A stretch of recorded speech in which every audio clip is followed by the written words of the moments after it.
আসসালামু আলাইকুম। প্রিয় দর্শক, ২০২৫-এর ১৬ই জুলাই গোপালগঞ্জের বুকে যে তাণ্ডবের সৃষ্টি হয়েছিল, পাঁচজন মানুষ নিহত হয়েছিলেন, অসংখ্য মানুষ আহত হয়েছিলেন, যে একটা ভৌতিক পরিবেশের সৃষ্টি হয়েছিল, তা নিশ্চয়ই আমরা এখনও ভুলে যাইনি। জুলাই আন্দোলনের প্রথম বর্ষপূর্তিতে ১৬ই জুলাই যেদিন আবু সাইদ নিহত হলেন ইন্টেনশনালি, জাতীয় নাগরিক পার্টি ওই দিনেই মার্চ টু গোপালগঞ্জের কর্মসূচি দিল এবং তাদের যাওয়াকে কেন্দ্র করে যা যা ঘটেছিল তার পরিপ্রেক্ষিতে একটি তদন্ত কমিশন গঠিত হয়েছিল। সেই তদন্ত কমিশনের রিপোর্ট অনুযায়ী কতটুকু ব্যবস্থা নেওয়া হয়েছে, সেই ১৬ই জুলাই আর কয়েক ঘন্টা বাকি। আবারও কি গোপালগঞ্জে কিছু ঘটতে যাচ্ছে? নইলে সেখানে ৫ প্লাটুন বিজিবি সদস্য কেন মোতায়েন করা হবে? হতে পারে সতর্ক অবস্থা।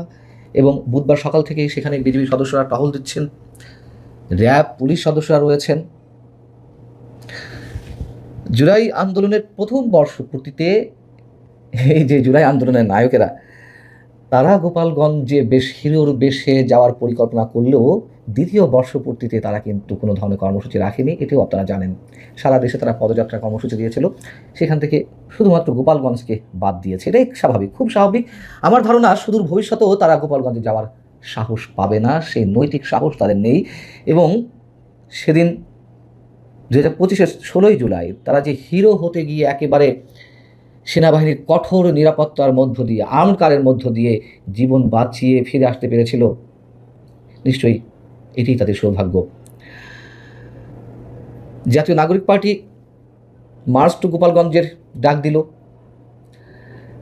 এবং তাদের পক্ষ থেকে কেউ কেউ উস্কানিমূলক বক্তব্য দিচ্ছিল গত বছর, যে টুঙ্গিপাড়ায় বঙ্গবন্ধুর সমাধি গুঁড়িয়ে দেওয়া হবে, গোপালগঞ্জ নিয়ে নানান ধরনের উস্কানিমূলক বক্তব্য দিচ্ছিল। এবং ওই দিন সকাল থেকেই স্থানীয় মানুষরা কিংবা আওয়ামী লীগের নেতাকর্মীরাও অবশ্যই বিক্ষুব্ধ হয়ে ওঠে, যুদ্ধাঙ্গী মনোভাব নিয়ে তারা রাজপথে নেমে আসে।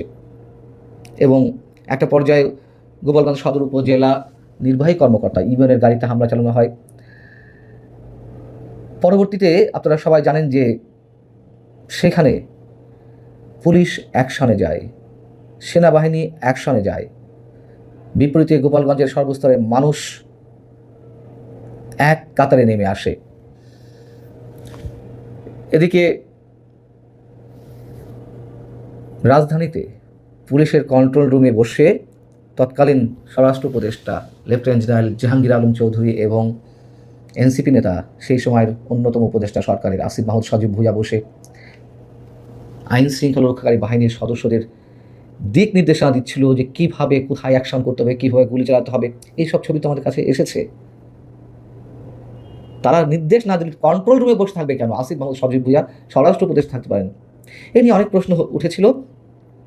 তো একটা পর্যায়ে তুমুল সংঘর্ষে গুলিতে ৫ জন নিহত হয়। এনসিপি নেতারা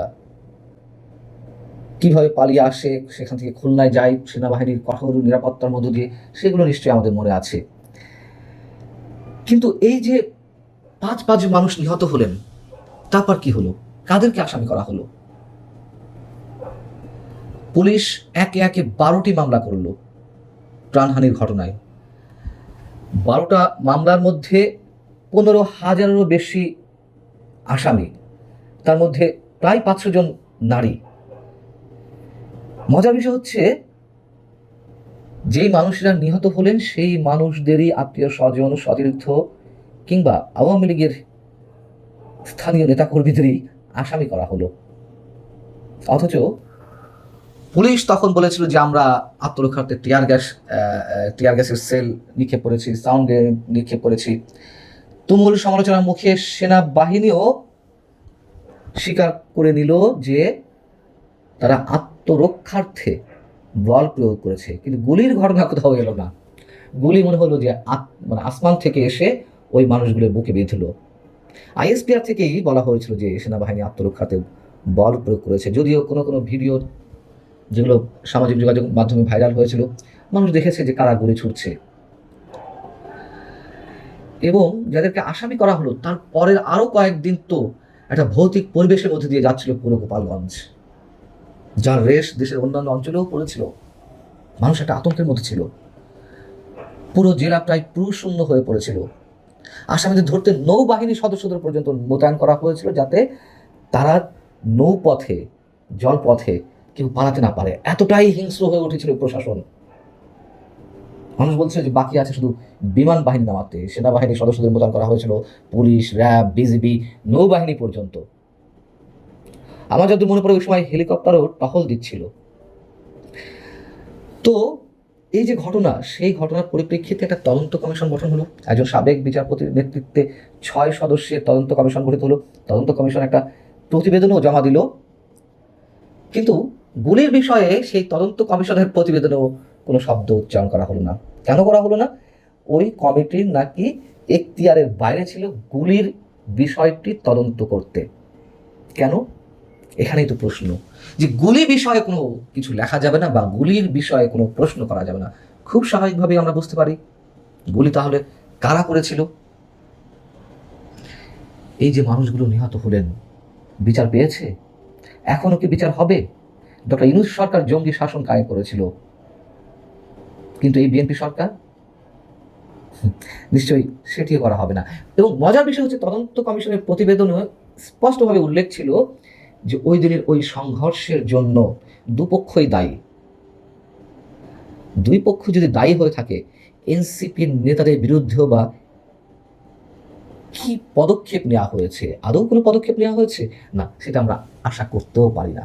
কিন্তু এই যে 16ই জুলাই আবারও কি গোপালগঞ্জে কিছু ঘটবে? আমরা সেটি প্রত্যাশা করি না। পুলিশ, আইন শৃঙ্খলা রক্ষাকারী বাহিনী, বিজিবি সদস্যরা, র্যাব সতর্ক অবস্থা রয়েছে, এটি আমরা আশা করি ঠিক আছে হোক। কিন্তু তুষের আগুন কতক্ষণ চাপা দিয়ে রাখা সম্ভব হবে? ভালো থাকুন সবাই, আল্লাহ হাফেজ।